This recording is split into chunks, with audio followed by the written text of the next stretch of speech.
Hello ladies and gentlemen, I am BorderWise and welcome back to From the Depths, where we're talking about aesthetics, so brace yourself in the comment section for people's opinions. And number one opinion, which I actually agree with, is that aesthetics is not my strong point. From the Depths community has people who are absolutely amazing at making things good, and in particular making things that look good. You just have to see the faction craft of the Naaaaah campaign in order to, well, see just how amazing some people are at making things look awesome. But today we're going to talk about a thing that I've started doing recently, and it brings me joy, and that is figureheads, because I'm a canoe addict, and if you're making canoes or longboats or anything similar, of course you need some kind of symbolic animal head or something like that at the front of the thing. So that's compulsory now, it's the rules. So this isn't so much as a tutorial, so much as an example of how to do it. You don't have to do it this way, you can do it any way you want. There's literally no consequences for you doing it differently. But maybe it'll give you ideas, maybe it'll make you happy to do it this way, it certainly does for me. And so let's get into it. You will notice that we have right here a canoe of sorts, which, by the way, it's just the medium wooden hull basically doubled. Basically, I placed it down, cut its butt off, and then switched the prefab around and placed it again. And then a little bit of paint work, an engine, an AI, a little propeller on the back here, and we've got a thing that goes zoom zoom. Very well. It even has a superstructure. You're welcome.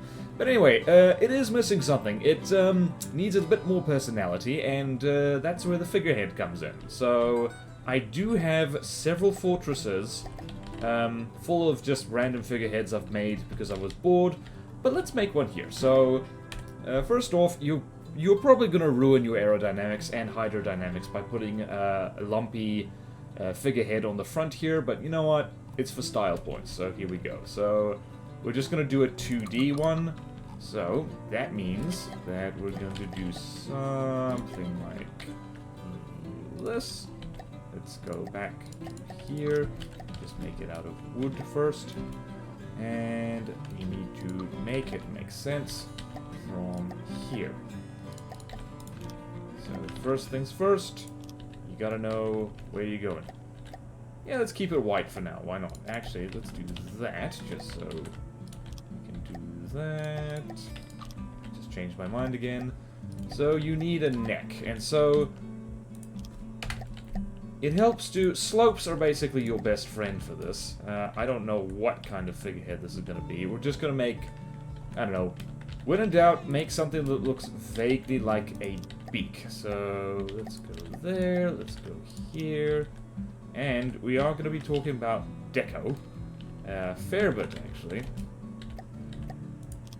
Let's see, how does this look? That looks not good enough. Not good enough, I say. So, we're gonna do this. And please pardon the single blocks. That is just kind of how I do it, because sometimes they're unavoidable. And now we can do something like this. And, well, there you go. You already kind of see something that looks like a head. There we go, a little two-dimensional thing, a little beak, so to speak. And this could be any... You can, starting with this, you can turn it into anything you want. So, if you want to be lazy, you can do something like this. Perhaps don't actually do something like this. You can stick the equivalent of eyes on it. You can give it literal laser eyes, just for giggles. Or, you can do what I do and just kind of suggest the presence of something like that, because you can just stick a porthole in here, and ta-da! Very, very basic figurehead right here, and there you go. And you can get more inventive than that if you want. And if it's bigger, because a two-dimensional... I say 2D, it's really just one block thick. A 2D figurehead is just, you know, it doesn't look quite right if the craft is a little bit bigger. But you can do bigger than that. So I'm going to show you some examples. And by the way, if people really want me to, I can chuck these up on the workshop. Again, this is aesthetics, and certainly this is not everyone's cup of tea. There are almost certainly people who are going to look at this and think, oh my word, that looks genuinely awful. But to give you an idea of how else it could look, let's try this. Alloy, any color, 9, refit, and now we've got something a little bit more smooth and consistent. Like, you could use your imagination. That could be a bird, it could be a snake, it could be Kermit the Frog. Like, I could turn that green right now. In fact, I'm going to. What is green? Green is color 2. This retrofitting thing, by the way, is the friggin' best. And ta-da! We have Kermit the Frog. You are welcome. And now Disney's gonna sue me. So that is like the very quick version of how to make a figurehead. It's just, you know, you just shape slopes and then you have whatever you want as the eye, pretty much. But we want to do more advanced stuff than that, so I'm going to show you one by one our little deco fortresses. Where is it? Where do I hide my stuff? Okay, so deco templates, there's a bunch of things in there because you can put teeth on things, eyes. So let's go with first figureheads, and here's where we start. And so this is way more art than science, and it's like, it's not engineering. So again, you might hate the look at these, or maybe they will delight you. This is the first one I came up with. This is ethnic, and it's pretty self-explanatory. It's just a bunch of slopes. In fact, I have named it Snake. And the only remotely complicated bit is the eyes. So these are decorations, and just to show you what these decos are, here are the numbers, and the first one is just an alloy pole that is colored white, and then another one that's colored black. So yeah, there's like, alloy tends to be the best stuff for eyes. Like, you can use glass, maybe. I think I tried glass. Let's try glass and see. Glass pole 1 meter. How does that look? Weirdly enough, that makes it look more dull, so you can compare the two. It's not as bright, it doesn't pop as much.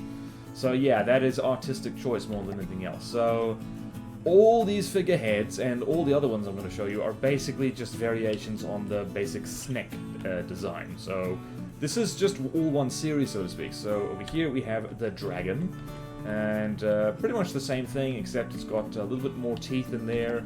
And this is a deco slope, colored red, and it's just hiding a smoke generator in there. This isn't 100% compulsory, you don't need that, but if you want to put some spice on it, and of course you can put different horns on it. And if you're wondering about the ears, I like these ears. There's probably a better way to do ears, but you know, this is just a wood pole.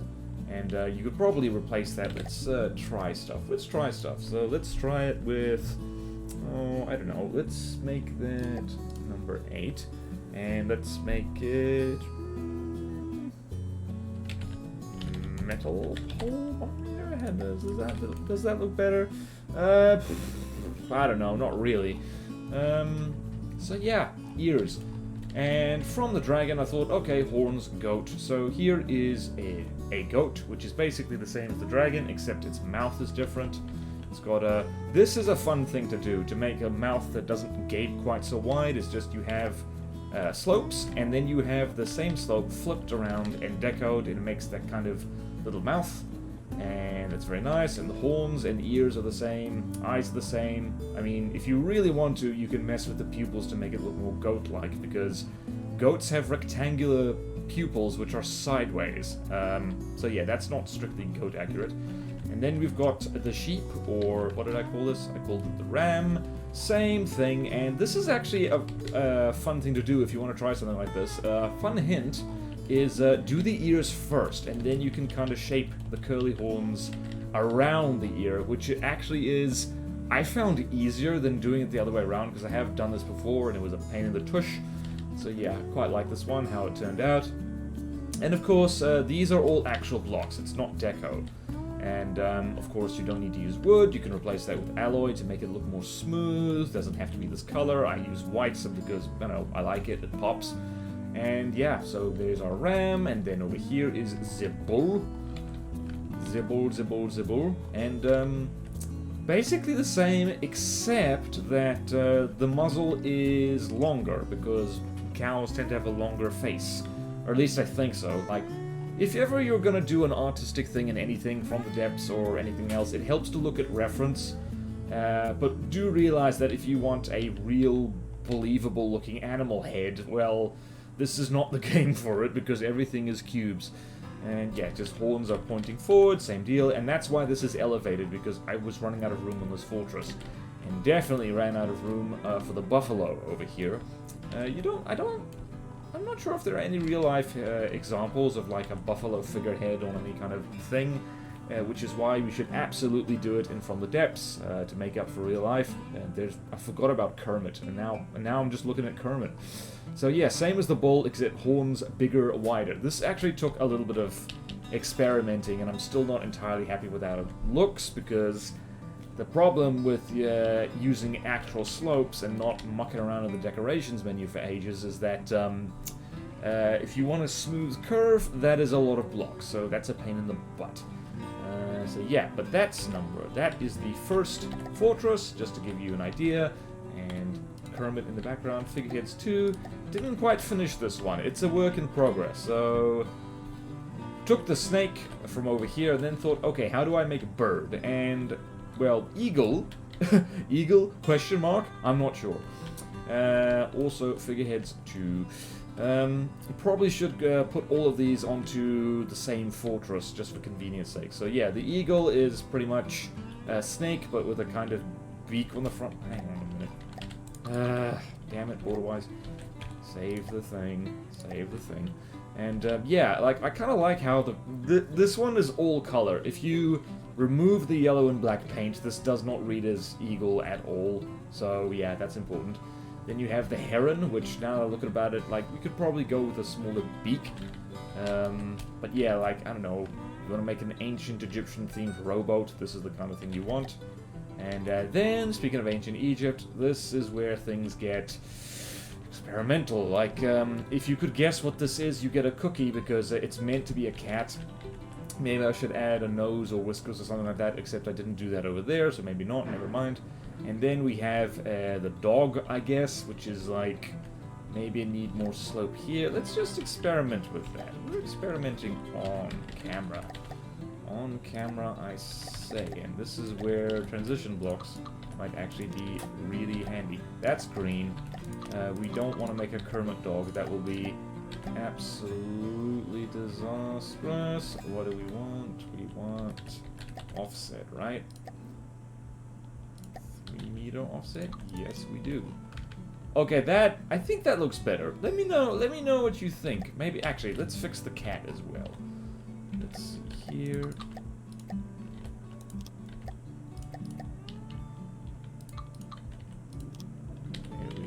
There we go. I think this is better. Alright, so we're learning stuff. We're learning that transition blocks are actually really good.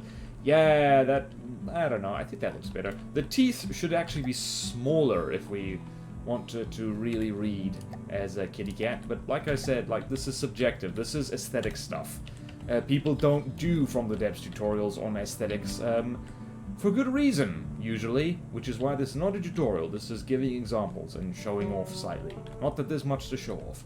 But anyway, let me know if you want to see more aesthetics-related stuff, because that's something that, weirdly enough, being mostly kind of burned out on From the Depths at the moment, like, making things that just look fun is what's keeping me in this game at the moment. So let me know if that's what you want to see more of that, because I'll quite happily do that. And also, if there's any other aesthetic tricks and just fun things and things you think look good, if there's anything like that that you know, do share. We'd love to see it. Kermit looks actually kind of scary now compared to these things that have real eyes. But yeah, thank you all so much for watching. Please like, comment, subscribe if you want to see more videos like this. Support me on Patreon or YouTube membership if you like. It really helps, and there's fun perks in it for you. Thank you to all my current supporters, and I will see you next time in From the Depths. Farewell.